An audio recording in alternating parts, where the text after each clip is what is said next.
have spent my entire life either at the schoolhouse, on the way to the schoolhouse, or talking about what happens in the schoolhouse. Both my parents were educators. My maternal grandparents were educators. And for the past 40 years, I've done the same thing. And so needless to say, over those years, I've had a chance to look at education reform from a lot of perspectives. Some of those reforms have been good, some of them have been not so good. And we know why kids drop out. We know why kids don't learn. It's either poverty, low attendance, negative peer influences. We know why. But one of the things that we never discuss, or we rarely discuss, is the value and importance of human connection. Relationships. James Comer says that no significant learning can occur without a significant relationship. George Washington Carver says all learning is understanding relationships. Everyone in this room has been affected by a teacher or an adult. For years, I have watched people teach. I have looked at the best and I've looked at some of the worst. A colleague said to me one time, they don't pay me to like the kids. They pay me to teach a lesson. The kids should learn it. I should teach it. They should learn it. Case closed. Well, I said to her, you know, kids don't learn from people they don't like.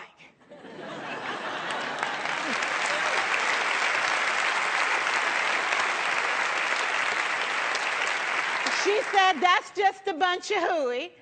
And I said to her, well, your year is going to be long and arduous, dear. Needless to say, it was. Some people think that you can either have it in you to build a relationship or you don't.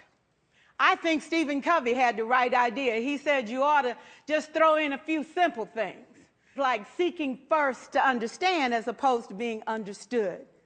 Simple things like apologizing. You ever thought about that? Tell a kid you're sorry, they're in shock. I taught a lesson once on ratios. I'm not real good with math, but I was working on it. And I got back and looked at that teacher edition. I taught the whole lesson wrong. So I came back to class the next day and I said, look, guys, I need to apologize. I taught the whole lesson wrong. I'm so sorry. They said, that's okay, Miss Pierson. You were so excited. We just let you go.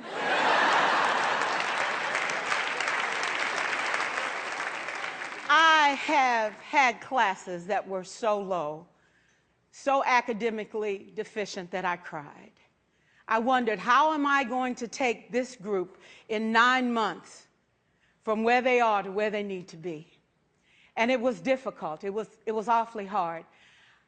How do I raise the self-esteem of a child and his academic achievement at the same time? One year I came up with a bright idea. I told all my students, you were chosen to be in my class. Because I am the best teacher and you are the best students, they put us all together so we could show everybody else how to do it. One of the students said, really? I said, really? We have to show the other classes how to do it. So when we walk down the hall, people will notice us. So you can't make noise, you just have to strut. And I gave him a saying to say, I am somebody. I was somebody when I came. I'll be a better somebody when I leave. I am powerful and I am strong. I deserve the education that I get here. I have things to do, people to impress, and places to go. And they said, yeah. You say it long enough, it starts to be a part of you. And so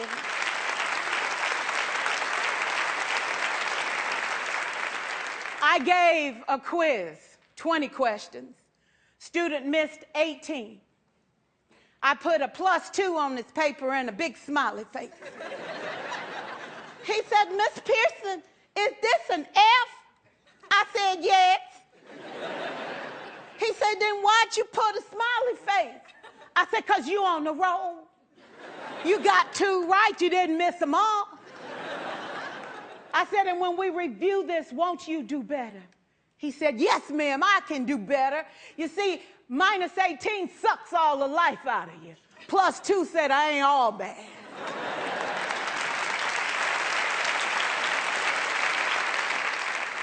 4 years, I watched my mother take the time at recess to review, go on home visits in the afternoon, buy combs and brushes and peanut butter and crackers to put in her desk drawer for kids that needed to eat, and a washcloth and some soap for the kids who didn't smell so good. See, it's hard to teach kids who stink. And kids can be cruel. And so she kept those things in her desk, and years later, after she retired, I watched some of those same kids come through and say to her, you know, Miss Walker, you made a difference in my life. You made it work for me. You made me feel like I was somebody when I knew at the bottom I wasn't. And I want you to just see what I've become. And when my mama died 2 years ago at 92, there were so many former students at her funeral. It brought tears to my eyes, not because she was gone, but because she left a legacy of relationships that could never disappear. Can we stand to have more relationships? Absolutely. Will you like all your children? Of course not. And you know your toughest kids are never absent. Never. You won't like them all, and the tough ones show up for a reason. It's the connection. It's the relationships. And while you won't like them all, the key is they can never, ever know it. So teachers become great actors and great actresses, and we come to work when we don't feel like it, and we listen to policy that doesn't make sense, and we teach anyway. We teach anyway because that's what we do. Teaching and learning should bring joy.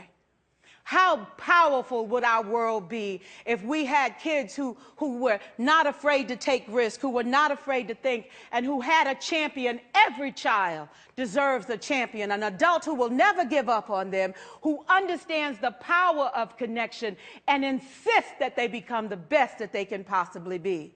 Is this job tough? You betcha. Oh, God, you betcha. But it is not impossible. We can do this. We're educators. We're born to make a difference. Thank you so much.